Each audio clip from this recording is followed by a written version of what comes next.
So, good evening mga pads. Bago tayo bumayat ng hapunan, mag-aalbularyo muna tayo. Kasi parang si Mrs. parang nabina. So, advice ng mga nakakatanda, lang, lalagyan mo raw ng baby oil, then sasalang mo sa apoy. Tapos, lalagyan mo raw sa parang ganyan, lalagyan mo tali. Try natin, wait. Narin nga talaga mahirap na rin. Pag bagong panganak ka, dapat di ka na-stress, diba? So, lagyan natin baby oil. So, saka natin painitan. Dahil mainit, gamit tayong tomo.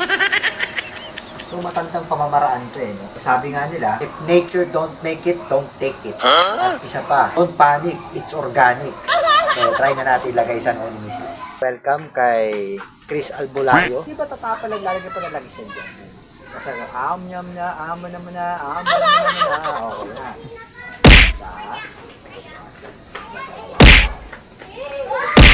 Ikaw na si Amihan. Ay, hindi pala si Danaya. Saka na sangre. Wala ang kapangyarihan yan. Isa na siyang ganap na sangre mga buddy. Isa na ho siyang ganap na sangre. So sa mga bagong panganak dyan out there, huwag kayo papaka-stress. So proceed tayo sa lutuan natin.